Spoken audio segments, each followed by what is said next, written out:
The black dog. I've been behind the wheel for over 20 years now, hauling freight from one side of the country to the other.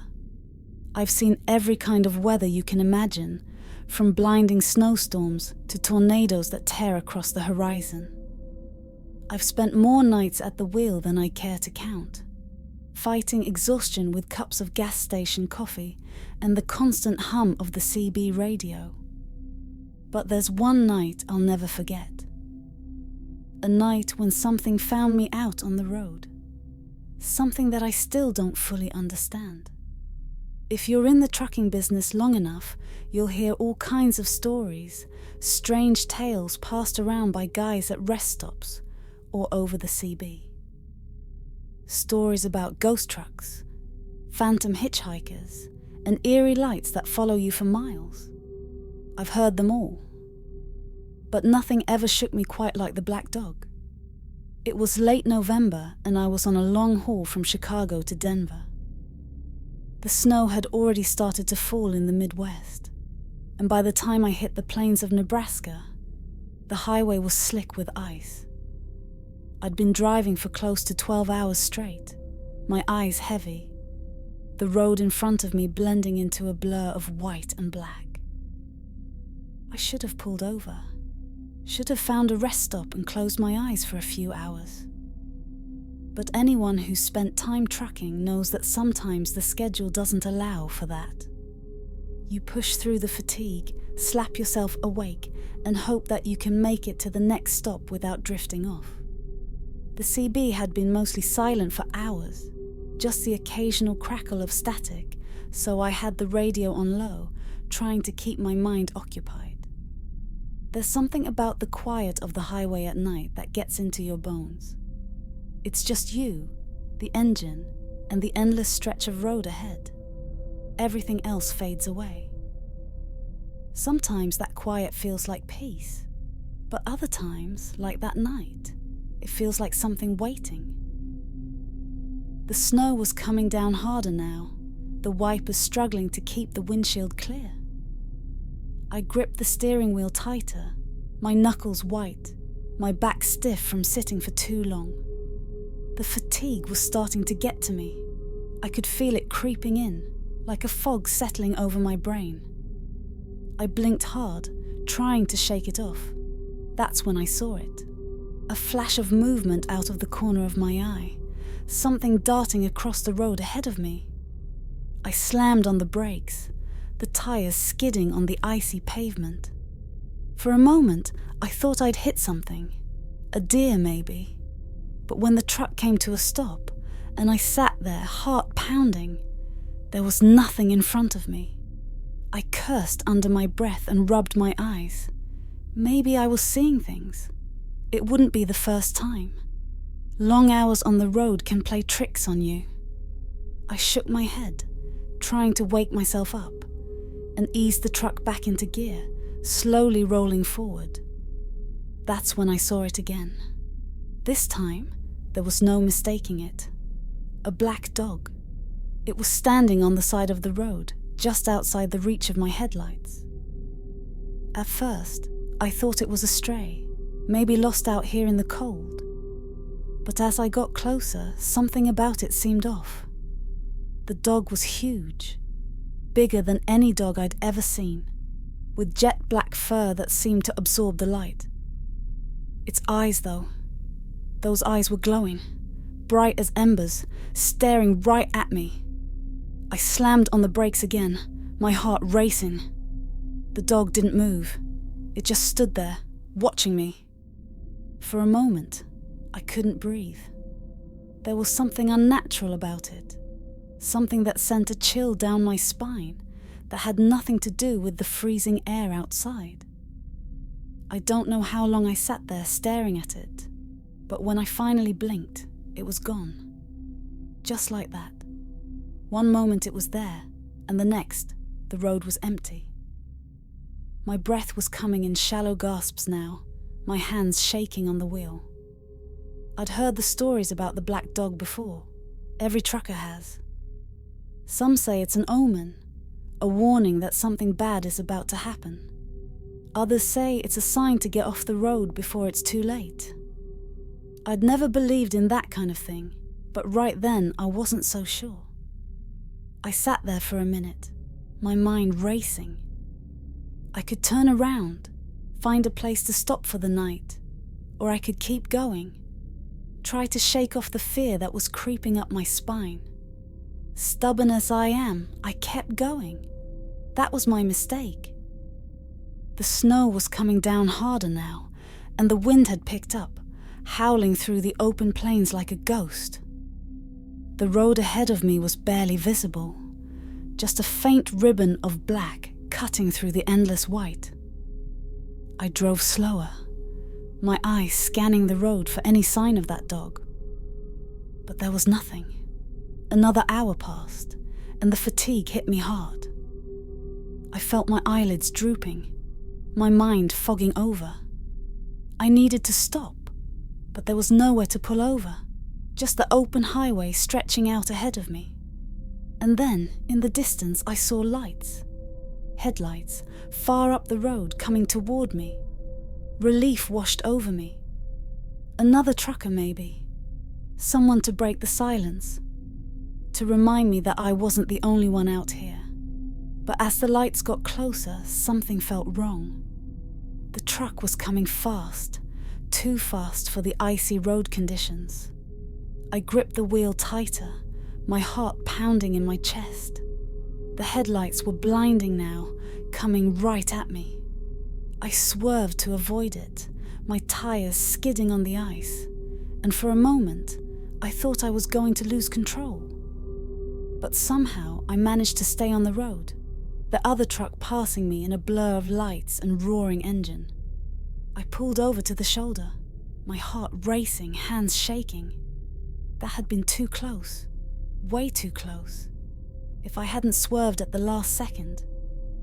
I took a deep breath, trying to calm myself down. But then I saw it again, the black dog. It was standing right in front of me this time, just a few feet from the truck, its glowing eyes locked on mine. I felt my blood run cold. It was like the dog was staring right into my soul, like it knew something I didn't. I don't know why, but I rolled down the window, just a crack, and called out to it. "What do you want?" Of course, it didn't answer. It just stood there watching me. But in that moment, I felt something deep in my gut, a sense of dread that I couldn't shake. And then, just as suddenly as it had appeared, the dog turned and walked away, disappearing into the snow. I sat there, shaken, for what felt like an eternity. I should have turned back then. I should have listened to the warning. But I didn't. I was too stubborn, too determined to finish the haul. I convinced myself that it was just my mind playing tricks on me, that the dog wasn't real. So I kept going. The road was worse now, the snow piling up faster than the plows could clear it. I had to slow down to a crawl just to stay on the highway. The fatigue was hitting me hard, my vision blurring at the edges, my head pounding. I needed to stop, but there was nowhere to go. And then, out of nowhere, my headlights caught a glimpse of something in the middle of the road. It was a car. A small sedan, half buried in the snow, its hazard lights blinking weakly. I pulled over and grabbed my flashlight, climbing out of the cab into the freezing wind. The snow stung my face and the cold cut through my jacket like a knife. I approached the car cautiously, shining the light through the window. There was someone inside. A woman, slumped over the steering wheel, not moving. I knocked on the window, but she didn't respond. My heart was pounding now, and I tried the door. It was unlocked. I opened it slowly, and the cold rushed in, making the woman stir. "Hey," I said, shaking her shoulder. "Are you okay?" She groaned and lifted her head, her eyes dazed and unfocused. I don't know what happened," she muttered. "I must have fallen asleep." Her car was dead, the engine frozen in the cold. There was no way she was going anywhere tonight. "Come on," I said, helping her out of the car. "You can ride with me. We'll get you to a rest stop." She nodded weakly, too tired to argue. As we walked back to my truck, I couldn't shake the feeling that the black dog had somehow led me to her. If I hadn't seen it, if I hadn't swerved to avoid that truck earlier, I wouldn't have been on this stretch of road. I wouldn't have found her. We drove the rest of the way in silence, the snow still falling heavy around us. I dropped her off at a rest stop a few miles down the road, where she could call for help. She thanked me, her voice shaky, and disappeared into the warmth of the building. I never saw the black dog again, but every now and then, when I'm driving late at night and the fatigue starts to set in, I think about it. I think about the way it looked at me, those glowing eyes watching from the darkness. Was it a warning? A sign? Maybe. Or maybe it was something else. Something watching over me, making sure I didn't fall asleep at the wheel that night. All I know is that I'll never forget it. Because out here on the road, you learn to listen to the signs. And sometimes the scariest thing isn't what you see, but what you don't understand. The shadow on Route 56. I've been a trucker for over 15 years now, seen just about everything there is to see out on the open road. Reckless drivers, deer darting out of nowhere, even the odd hitchhiker standing in the dead of night. I've handled breakdowns, weathered brutal storms, and dodged disasters more times than I'd like to count. You get used to it after a while. But there's one thing that happened to me a few years back, something I'll never get used to, no matter how much distance I put between me and that road. It was sometime around 1 a.m. I was driving a load through a desolate stretch of highway in Kansas on Route 56, heading west toward Dodge City. I'd taken this route more times than I could remember, the straight roads almost hypnotic in their emptiness. Out there, the land is flat and bare, and at night, it feels like you're the only person in the world, just you and your rig under a canopy of stars. I had been on the road for about 6 hours already, my eyes beginning to feel heavy, that dull ache setting in at the base of my skull. The monotonous hum of the tires on the asphalt wasn't helping matters. I'd passed a sign a few miles back telling me there was a rest stop up ahead, but I had a deadline to meet. No time for sleep, I told myself, just power through. As I drove, something began to creep into my peripheral vision. At first, I dismissed it as a trick of the light, just shadows cast by my headlights on the barren landscape. But as I rounded a slight bend in the road, the figure came into full view. It stood off to the side of the highway, just beyond the shoulder. A person, or at least what looked like one. My first thought was that it was some homeless guy, out here in the middle of nowhere, maybe trying to hitch a ride or just wandering aimlessly. But the closer I got, the more wrong it seemed. It wasn't moving. I slowed down instinctively, my hand hovering over the horn, ready to blast it in case the guy decided to step into the road. My headlights illuminated him more clearly now. His body was black, not like someone wearing dark clothes, but like he had no features at all. His skin, his face, it was all just matte black, like someone had drained all the light out of him. No reflections, no texture, just this void where a person should have been. I tried to get a better look as I passed, but there were no details to see. No eyes, no mouth, no nose. Just a silhouette, a shadow in the shape of a man, standing impossibly still, watching as I drove by. The hair on the back of my neck stood on end. It wasn't fear, Not at first. Just a kind of creeping unease, like something wasn't right. But I kept driving, telling myself it was just a shadow, a trick of the eyes caused by exhaustion. I was tired. I hadn't slept in almost 20 hours. My mind was playing games with me. I looked in my side mirror as I pulled away from the figure, but it was gone. Not walking away, not crouching down, just gone. Disappeared into the blackness of the Kansas night.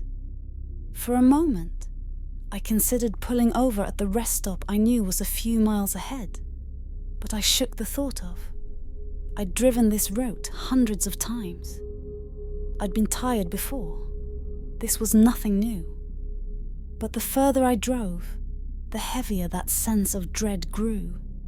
It was like the darkness itself was closing in on me, pressing against the cab of the truck, making it harder to breathe.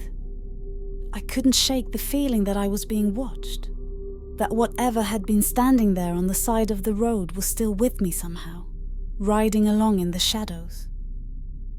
About 15 minutes later, I saw it again. This time, it was standing in the middle of the highway, directly in my lane. I slammed on the brakes, the truck screeching as it struggled to come to a stop. My heart was pounding in my chest as the rig finally came to a halt, the nose of the truck just inches from the figure. I sat there staring at it, my hands gripping the wheel so hard my knuckles turned white. It hadn't moved an inch. It just stood there like it was waiting for something. For me. I don't know how long I sat there, too afraid to move. But then, just as suddenly as it had appeared, the shadow melted into the darkness. 1 second it was there. The next it was gone, swallowed up by the night. My hands were shaking as I threw the truck into gear and floored the accelerator. I didn't care about speeding anymore. I just needed to get out of there, away from whatever that thing was. I drove for what felt like hours, not daring to look in my mirrors. I didn't care how much time I had left on my shift. The only thing I wanted to do was get to the next town, get off the road and get some damn sleep. Finally, I saw the glow of lights in the distance, Larned, Kansas. The first sign of civilization I'd seen in hours. I pulled into the parking lot of a 24-hour diner, parked the truck, and sat there for a long while, trying to steady my breathing. I went inside, ordered a coffee, and sat down at the counter, my hands still trembling. The waitress, an older woman with a kind face, came over and poured me a fresh cup. "Are you all right, honey?" she asked, noticing my pale face. "Yeah," I said, though my voice didn't sound like my own. "Just a long night." She gave me a sympathetic smile and left me alone with my thoughts. I stared into my coffee, replaying what I had seen over and over in my mind, trying to make sense of it. But no matter how hard I tried, I couldn't shake the feeling that whatever that thing was, it wasn't human. I finished my coffee and stepped back outside into the cool night air. For a moment, I hesitated, not wanting to get back into the truck. But I had to. I had a job to do. As I climbed back into the cab, I glanced around, half expecting to see the shadow standing there in the parking lot, waiting for me. But there was nothing. Just the quiet hum of the diner's neon sign and the distant sound of cars on the highway. I started the engine and pulled out onto the road, my heart still racing. I didn't see the shadow again that night, but I've never been able to forget it. Every time I drive down an empty stretch of road late at night, I can feel it. Watching. I still don't know what it was. A trick of the light? A hallucination brought on by exhaustion? Or something else? Something darker? All I know is that I never push myself past the limit anymore. When I'm tired, I pull over. I don't care how tight the deadline is. Because some shadows aren't just tricks of the light. and some roads never let you leave them behind. The hitchhiker's ghost. I've been a long-haul trucker for close to 20 years now, and let me tell you, I've seen my fair share of strange things out on the road. The long hours, the endless highways, the isolated truck stops, they mess with your mind. You start seeing shadows in your mirrors, hearing strange noises coming from the back of the rig. Most of the time it's nothing, just your mind playing tricks on you when the road stretches into the night and your eyes start to get heavy. But some things stick with you. Like what happened to me one cold November night somewhere in the middle of Wyoming.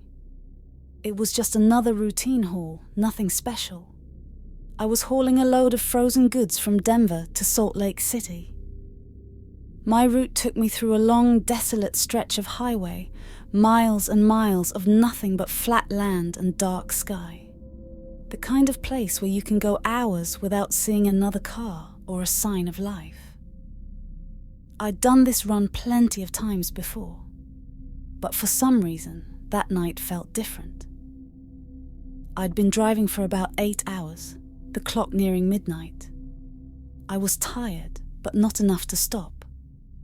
My coffee thermos was empty, and the crackling static of the radio was starting to get on my nerves.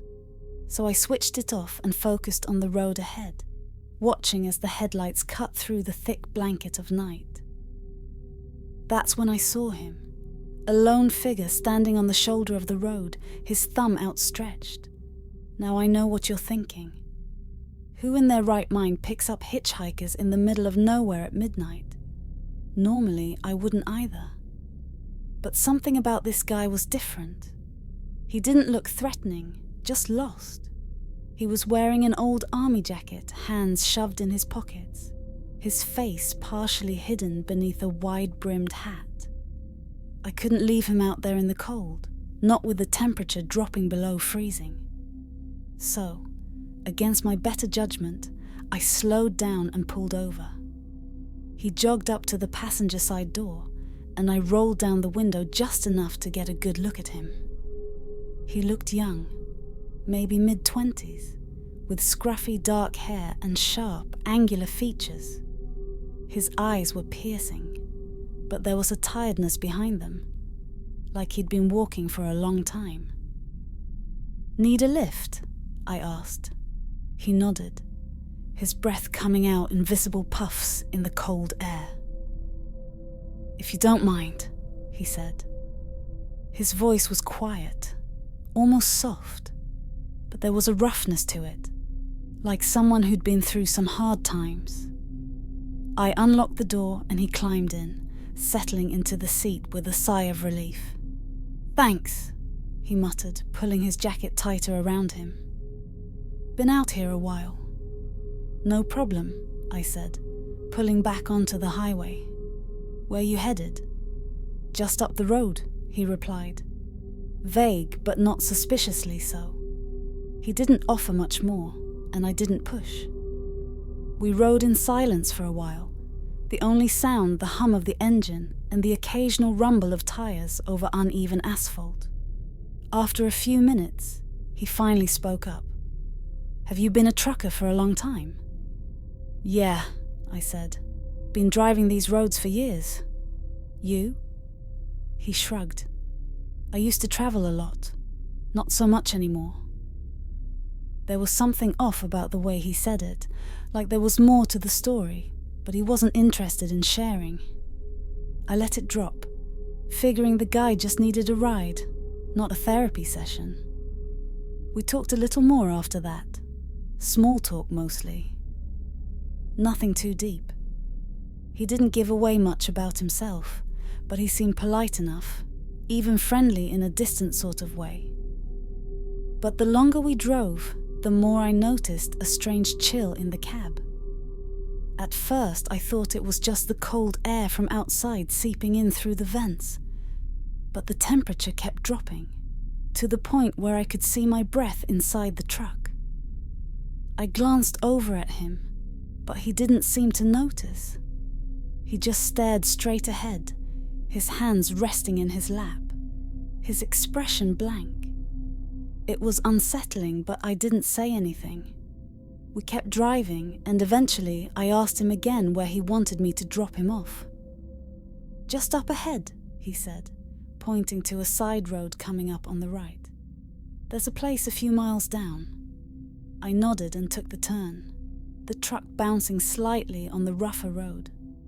The sky had grown darker, the stars hidden behind thick clouds, and the road was barely illuminated by my headlights. It was the kind of place that made you feel like you were driving into a void with no sense of time or space.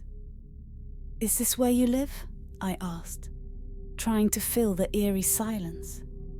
He didn't respond right away. Then, after a long pause, he said, "Not exactly." I didn't like the way he said it. There was something strange in his tone, something distant, like he wasn't fully there. I glanced over at him again, but his face was still expressionless, his eyes fixed on the road ahead. Finally, after what felt like an eternity, he pointed to a spot just ahead.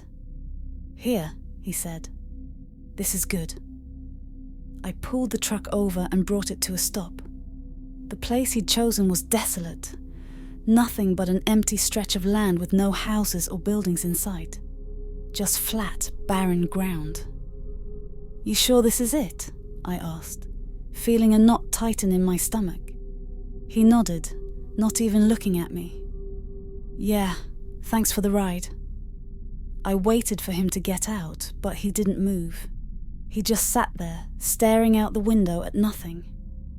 The air in the cab grew colder, and a strange tension filled the space between us. You good?" I asked, suddenly uneasy. That's when he turned to me, and for the first time, I saw something in his eyes. Something dark and empty, like he wasn't really there at all.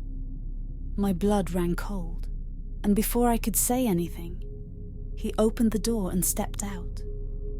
I watched him in the rearview mirror as he walked around the back of the truck, disappearing into the darkness. I waited for a minute, half expecting him to come back, but he didn't. He was just gone.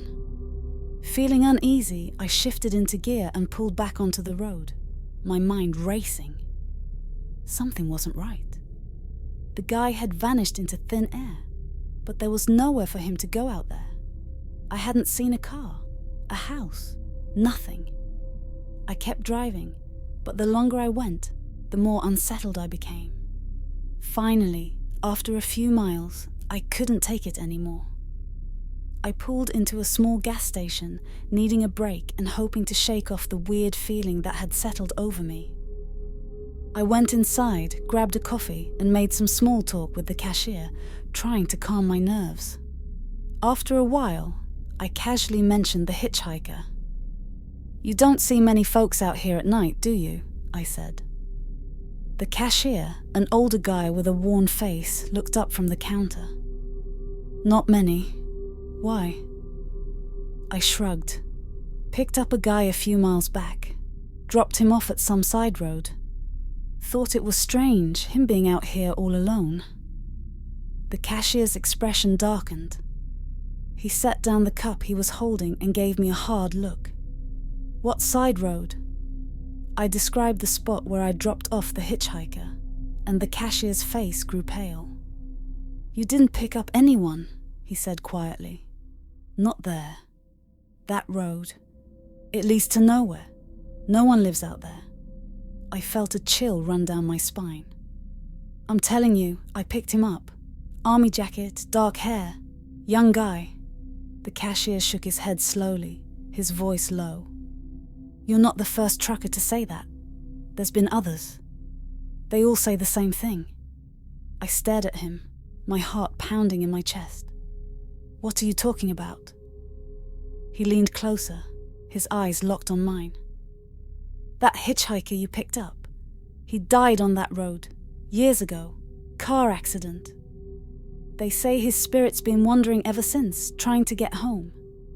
But no matter how many rides he gets, he never makes it. I felt the blood drain from my face, the chill in the cab, the way he vanished without a trace. It all made sense now, in the worst possible way. I didn't say another word. I just finished my coffee, paid the cashier, and got back in my truck. I've driven a lot of roads since that night, but I've never gone back to that stretch of Route 45. And I never will. Because no matter how long you've been on the road, no matter how many miles you've driven, there are some passengers you don't want to pick up. Some rides that take you places you can't explain. And some ghosts that never leave.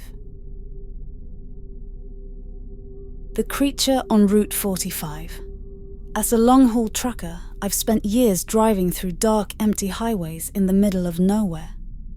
You get used to the isolation, the silence, and the occasional strange sight that your tired eyes play tricks with.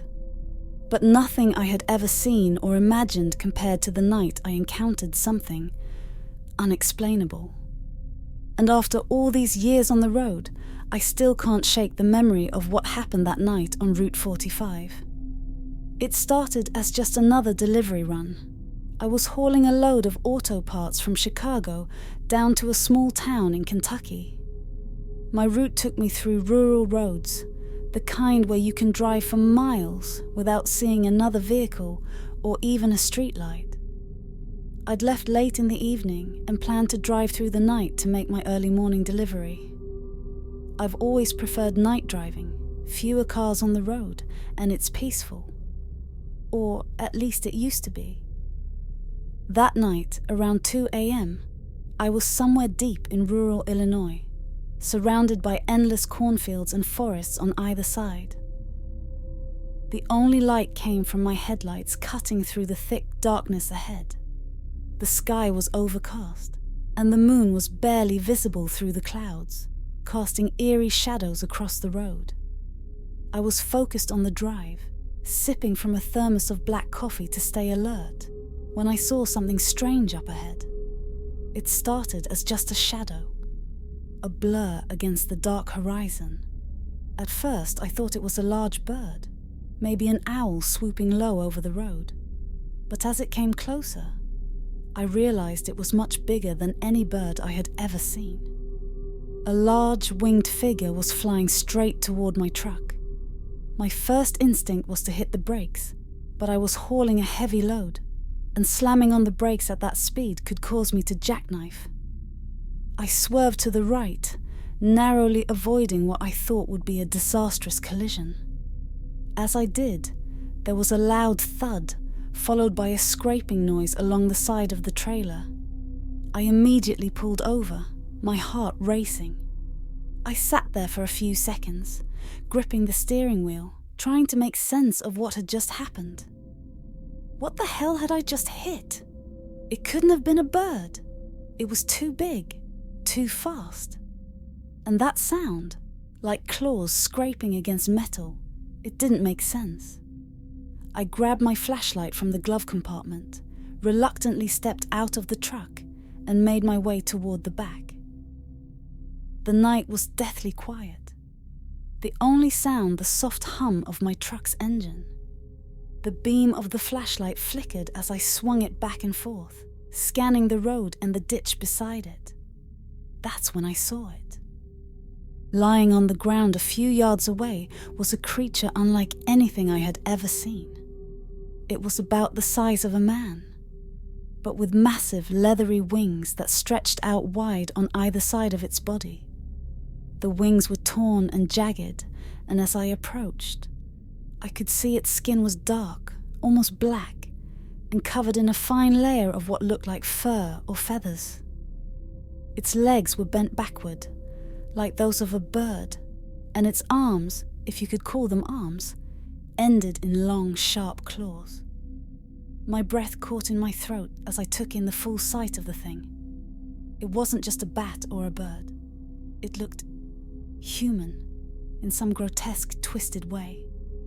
Its face was turned away from me, but I could see its chest rising and falling. Barely. It was still alive. My mind was racing. Do I call someone? The cops? Animal control? Who the hell would believe me? I had no idea what to do. As I stood there frozen in place, I heard a low growling sound. The creature's head turned toward me, and I saw its eyes, glowing red, staring right at me. There was intelligence in those eyes, a predatory awareness that made my blood run cold. I stumbled backward, dropping the flashlight. I scrambled to pick it up, and in that brief moment of darkness, I heard a sound I'll never forget. The flapping of those massive wings. When I got the flashlight back on, the creature was no longer on the ground. I looked up just in time to see it hovering above me, its wings beating the air with an unnatural speed. And then, without a sound, it took off, disappearing into the night sky, swallowed by the darkness. I stood there for a long time, staring into the empty sky, trying to process what had just happened. Eventually, I forced myself to move, to get back into the truck and keep driving. I needed to get the hell out of there. The rest of the drive was a blur. I kept checking the rearview mirror, half expecting to see the creature swooping down after me. But there was nothing, just the endless stretch of road and the oppressive darkness pressing in from all sides. It wasn't until I reached a gas station several miles down the road that I finally stopped to check the damage. My hands were shaking as I stepped out of the cab and walked around to the side of the truck. Sure enough, there were deep scratches running along the side of the trailer, long gouges that hadn't been there when I left. I knew I couldn't explain this to anyone. Who would believe me? I couldn't even believe it myself.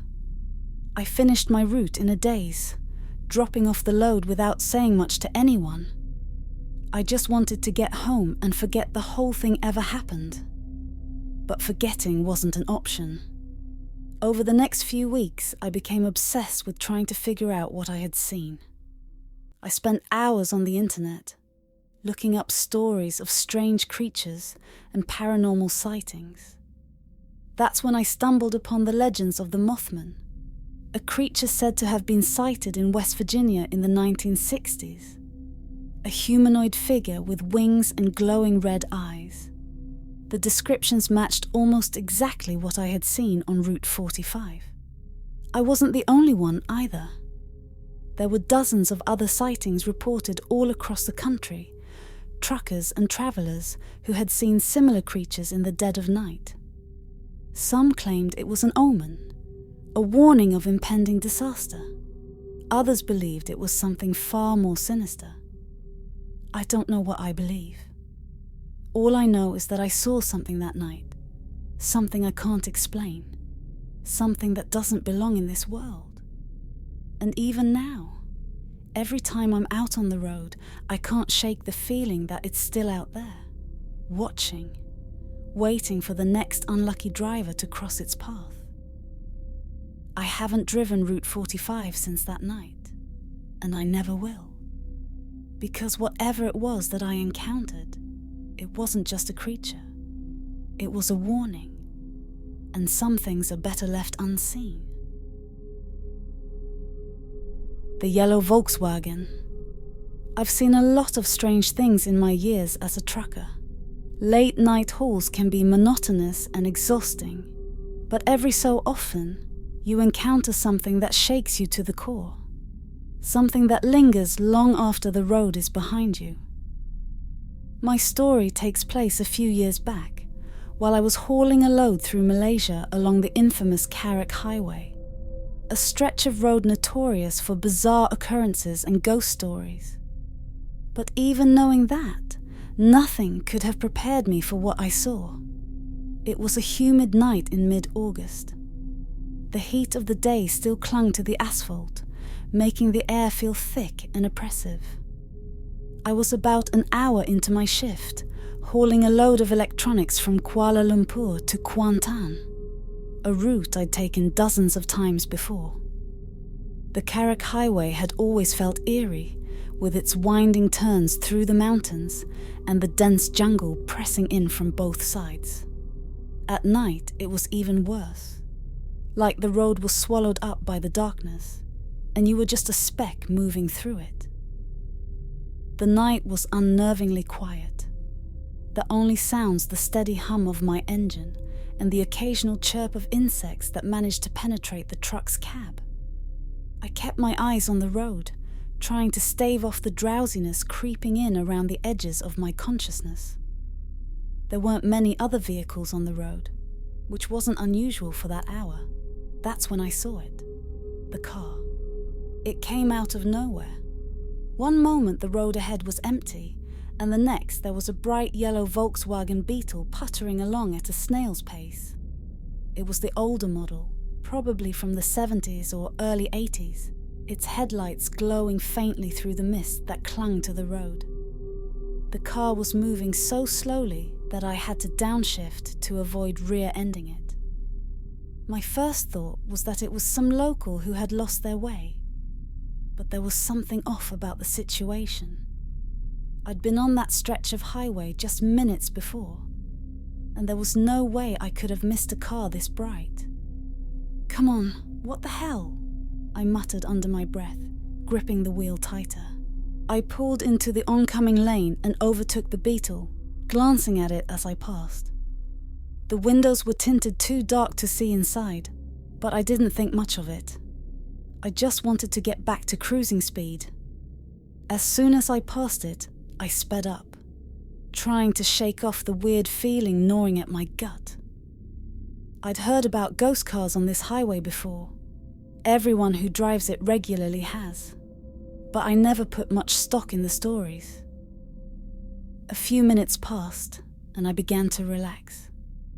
The road stretched out in front of me, quiet and empty once again. And then I saw it again. The same yellow Beetle was right in front of me, moving just as slowly as before. I slammed on the brakes, my heart leaping into my throat. How the hell had it gotten in front of me?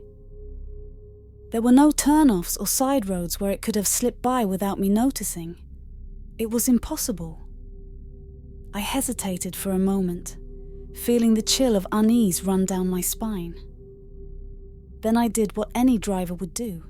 I overtook it again. This time, I sped up even more, putting as much distance as I could between myself and the yellow Volkswagen. But no matter how fast I drove, a few minutes later, there it was again, creeping along in front of me like it had never left. I tried to rationalize it. Maybe there were two identical cars on the road that night. Maybe the driver was messing with me. But as I overtook the car for the third time, my curiosity got the better of me.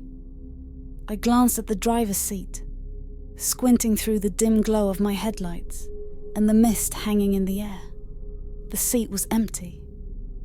I blinked, unsure if what I saw or didn't see was real. There was no driver, no one behind the wheel. The car was moving on its own. A shiver ran down my spine as I floored the accelerator, pushing the truck harder than I should have. My pulse was racing now, panic starting to settle in. I didn't know what was going on, but I knew I needed to get off that highway as soon as possible. For the next half hour, I didn't see the Beetle again. I allowed myself to believe it was over, that maybe I'd just been seeing things. Maybe the fatigue was getting to me. That's when I spotted the lights of a small petrol station up ahead, a welcome sight in the middle of that desolate stretch. I decided to pull over, take a break, and splash some cold water on my face. I parked the truck and got out, the cool night air hitting me like a breath of fresh relief. As I walked inside the station, the fluorescent lights buzzing overhead, I tried to shake off the lingering unease. The clerk behind the counter was a young guy, probably in his 20s, scrolling through his phone with a bored expression. I grabbed a bottle of water from the fridge and walked up to the counter. "Are you all right, mate?" he asked as he rang me up, eyeing me curiously. "Yeah, just a long night," I replied, trying to sound casual. But the look on my face must have given something away because he raised an eyebrow. "You've been driving on Carrick Highway, haven't you?" I nodded, taking a swig from the water bottle. "Yeah, why?" He leaned in a little closer, lowering his voice as if he didn't want anyone else to hear. "Did you see it?" I froze, the bottle halfway to my lips. "See what?" "The yellow beetle. People say it appears on that highway sometimes, messing with drivers." I felt a chill crawl down my spine. "What's the deal with it?" "No one really knows. Some say it's a ghost car. Others say it's some kind of curse. But the one thing everyone agrees on, don't look at the driver." I stared at him, my pulse quickening. "Why?" "Because there isn't one," he said, his eyes dark and serious. "At least, not anymore." I left the station as fast as I could, my heart pounding in my chest. I didn't want to hear anymore. I just wanted to get back on the road and finish my delivery. But as I climbed into the truck, a terrible thought crossed my mind. I had looked. I had looked right at the empty driver's seat. I started the engine, the familiar rumble doing little to calm my nerves.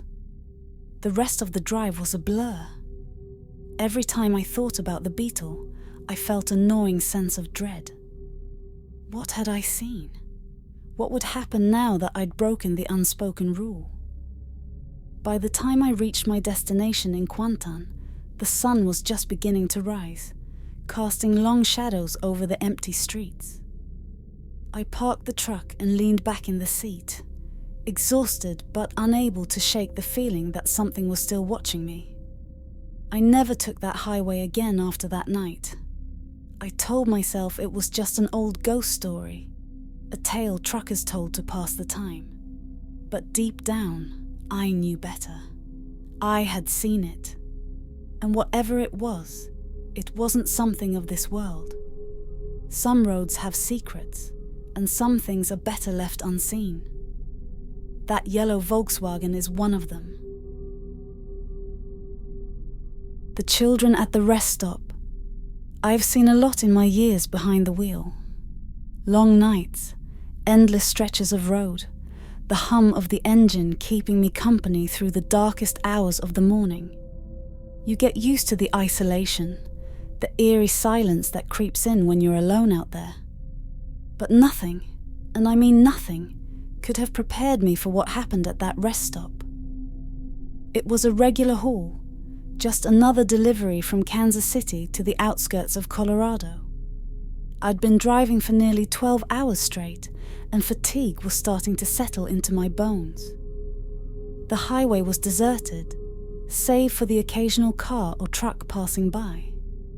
I knew I needed a break, so when I saw the sign for a rest stop just a few miles up the road, I figured I'd pull in, stretch my legs, and maybe grab a quick nap in my sleeper cab. The place was as dead as the road behind me. Just a couple of trucks parked under the dull, flickering lights of the lot. Their drivers probably sound asleep. I pulled into a spot near the far end, wanting a little privacy. It was one of those rest stops where the restroom building was old, the kind of place that hadn't been updated in decades. The only sound was the wind rustling through the trees, and every so often, the creak of an old bench that looked like it hadn't been sat on in years. After setting up my cab for the night, I lay down, hoping for a few hours of sleep. But as soon as I closed my eyes, I heard it. Footsteps. Now, I've spent enough nights at rest stops to know that most of the time, the noise you hear is just your mind playing tricks on you. The wind, the rustle of leaves, maybe an animal skittering across the lot. But these footsteps were different. They were soft, deliberate, like they were coming closer to my truck. I sat up, peering out the small window of the sleeper cab. At first, I didn't see anything. Just the lot, the empty trucks, and the dim glow of the rest stoplights. But then, out of the shadows, I saw them. 2 small figures walking slowly toward my truck. At first, I thought they were just kids, probably wandered off from one of the other trucks or cars parked nearby. But as they came closer, something about them didn't sit right with me. They were too still, too quiet, and I couldn't make out their faces under the hoods of their jackets. A soft knock on the door. I jumped. I hadn't even realized how close they'd gotten. I hesitated for a second, something in the pit of my stomach telling me not to open the door. But then one of the kids spoke, a little boy by the sound of it. "Mister," he said in a soft, almost pleading voice, "our parents are coming. Can we stay with you until they get here?" Now, I'm not one to turn away a couple of kids who might need help. It was late, and there was something almost pitiful in the way they stood there, so small and alone. But that feeling in my gut, that instinct that had served me so well on the road, was screaming at me not to let them in. Still, against my better judgment, I unlocked the door and opened it just a crack. I saw them more clearly then. A boy and a girl, maybe 10 or 11 years old. They were dressed simply, like kids from any small town, but their faces... There was something wrong with their faces. The boy looked up at me, and that's when I saw it. His eyes, both of their eyes, were completely black. No whites, no pupils, just solid pitch-black voids staring back at me. Every muscle in my body tensed, a cold sweat breaking out across my skin. I should have slammed the door shut right then and there, but I couldn't move. It was like those eyes were holding me in place, making it impossible to look away. "Mister," the girl said, her voice just as soft as the boy's. "Please, our parents are coming. Can we stay with you?" I swallowed hard, trying to shake off the fear that was choking me. Where are your parents?" I managed to ask, my voice sounding more hoarse than I intended. "They'll be here soon," the boy replied. "We just need to wait with you." I don't know what possessed me, but I found myself nodding. "Okay," I said quietly, stepping back to let them inside. They climbed up into the cab without another word, sitting on the small bench seat behind the driver's seat. I couldn't take my eyes off them. Those pitch-black eyes that seemed to suck all the light out of the truck's interior. For a few minutes we sat in silence. I didn't know what to do. My heart was pounding, and I kept telling myself I needed to get out of there, to drive off and leave those kids behind. But I couldn't move. It was like they had some kind of hold over me, some invisible force keeping me glued to my seat. Then suddenly, the boy turned his head toward the windshield, a wide grin spreading across his face. "They're here," he whispered. I followed his gaze, and that's when I saw it. Off in the distance, a single light, glowing faintly through the darkness. It was far away at first, just a small speck on the horizon, but it was getting closer, fast. The light grew brighter and brighter, until it was almost blinding, like a pair of high-beam headlights coming straight at us. But there was no engine sound, no tires on gravel, just the light, growing more intense with every second. "They're here," the girl echoed, her voice filled with excitement. The light was almost on top of us now, and I could barely see. I shielded my eyes, trying to figure out what the hell was happening. And then, just as suddenly as it had appeared, the light blinked out. Darkness swallowed the rest stop once again. I blinked, my vision slowly adjusting to the darkness. The kids were gone. I whipped around in my seat, heart pounding, searching the cab, but they weren't there. I jumped out of the truck, scanning the lot, but the rest stop was empty, completely deserted. The trucks were still parked where they'd been, the trees rustling in the wind, but there was no sign of the children or the light. I stood there for what felt like an eternity, trying to make sense of what had just happened. But no matter how hard I tried, I couldn't shake the feeling that something was horribly, horribly wrong. I climbed back into my truck and locked the doors, my hands shaking as I started the engine. I didn't care how tired I was. I wasn't staying there another minute. I pulled out of the rest stop and got back on the highway, the eerie silence of the night pressing in around me. I drove for hours, the memory of those black eyes haunting me every mile. I never stopped at a rest stop after that, not alone anyway. I don't know what those kids were or where they came from, but I'll tell you this. If you're ever out on the road late at night and you hear a knock on your door, don't open it. No matter how innocent they seem, no matter how much they plead, don't let them in. Because once they're inside, you may never be the same again. The midnight run. The highway stretched out before me, a long and lonely ribbon of asphalt bathed in the dim glow of my truck's headlights. It was a quiet night, the kind where the world seems to fall asleep and time moves slower. I'd been on the road for hours, cruising through the vast emptiness that separated towns and cities. My only companions, the occasional car or truck flashing past in the opposite direction. I'd been doing long-haul trucking for years. The pay was decent, the solitude didn't bother me, and I'd gotten used to the rhythms of the road. Tonight's run was a meet and turn shift, something I'd done more times than I could count. The idea was simple. I would haul my load halfway to its destination, meet another driver in a predetermined spot, swap trailers, and head back home. Easy money, and I'd be in my own bed by sunrise. The meet point was in the middle of nowhere, a desolate lot just off a stretch of highway that cut through the backwoods of the state. I'd been there before, so I knew it well.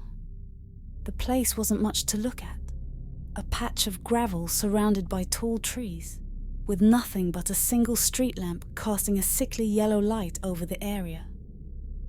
It was the kind of place that made you feel like you were the last person on Earth. As I pulled into the lot, I checked the time. 1:45 a.m. I was early, as usual. The other driver wouldn't be here for another hour or so. I killed the engine and leaned back in my seat, letting out a long sigh. The quiet was heavy, almost suffocating, but I'd learned to appreciate the stillness after years on the road.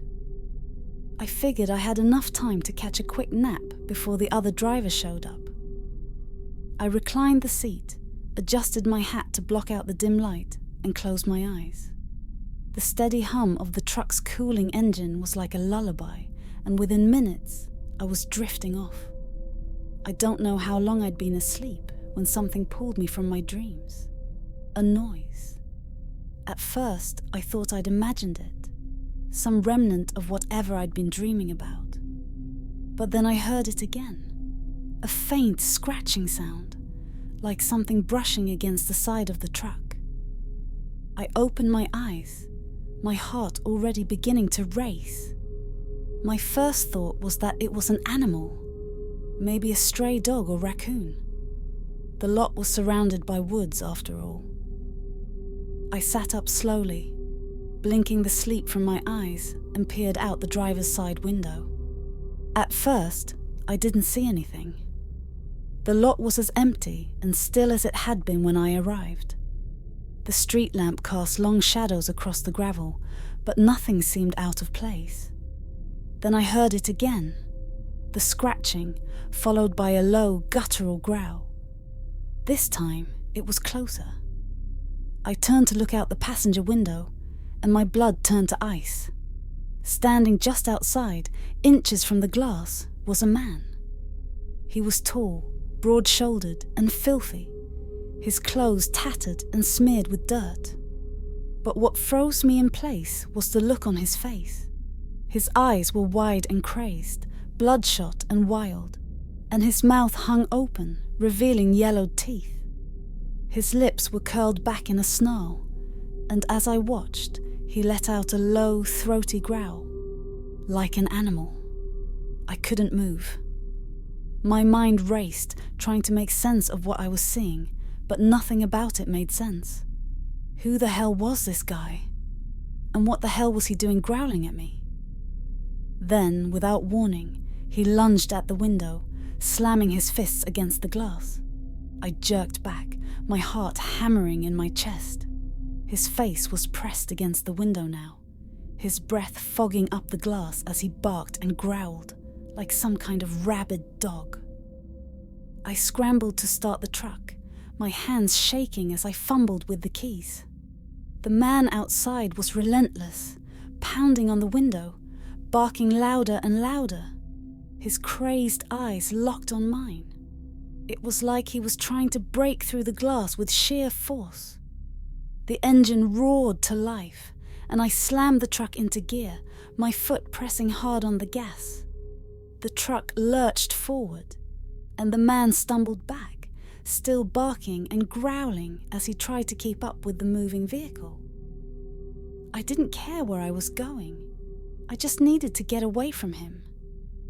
The truck tore across the gravel lot, tires kicking up dust as I headed for the exit. In the rearview mirror, I could see the man chasing after me, his arms flailing as he ran, still barking like some kind of mad animal. I turned onto the highway, the truck picking up speed, and after a few seconds, the man disappeared into the darkness behind me. But my heart didn't slow down.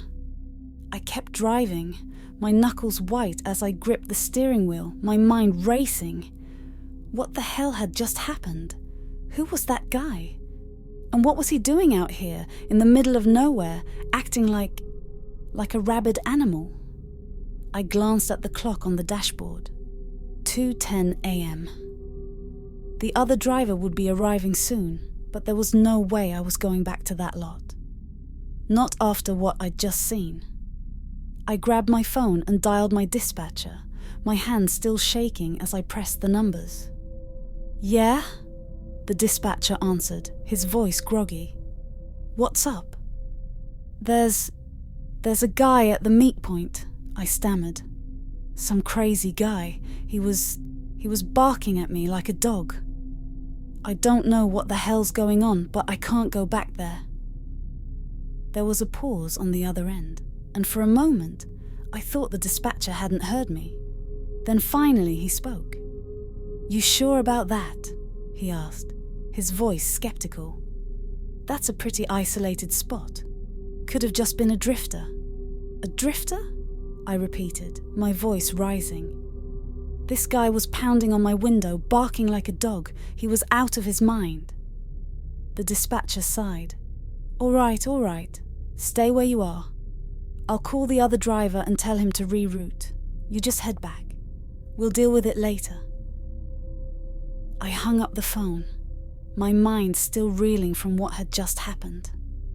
I took a deep breath, trying to calm myself down as I drove. But the image of that man's crazed eyes and snarling mouth wouldn't leave my mind. I drove for another hour, the road stretching out before me, empty and endless. The further I got from that lot, the more the tension in my chest began to ease.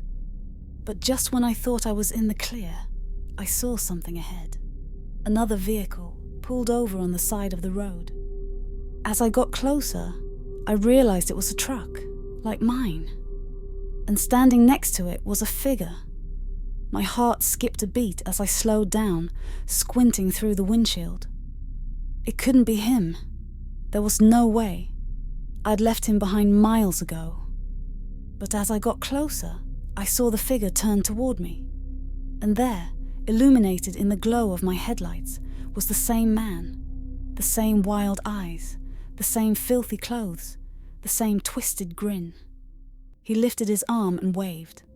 I didn't stop. My foot slammed down on the gas pedal, and the truck roared past him, my heart pounding in my chest. In the rearview mirror, I saw him watching me as I sped away, his hand still raised in that eerie, mocking wave. I didn't stop driving until I was miles down the road. The image of that man burned into my mind. I don't know how he'd gotten there. I don't know what he wanted. But one thing was clear. He wasn't just some drifter. He was something else. Something dangerous. Something I'd never forget. By the time I got back to the terminal, the sun was just beginning to rise, casting a faint glow over the horizon. I parked the truck, climbed out, and headed inside, my legs still shaky from the night's events. As I sat down at the desk, my dispatcher looked up from his computer and raised an eyebrow. "You all right?" he asked. I shook my head, unable to find the words to explain what had happened. All I could think about was that man's face, pressed against the glass, barking and growling like a rabid dog. "I don't know," I finally said, my voice hollow. "But I'm not doing another meet and turn shift. Not after that." The dispatcher gave me a puzzled look, but he didn't press the issue. And for that, I was grateful. I never went back to that lot. And to this day, I still wonder who or what that man was. But one thing's for sure. I'll never forget the night I met the man who barked like a dog. Thanks for listening. Bloody subscribe and stay with us, unless you'd rather face your nightmares alone. Good night.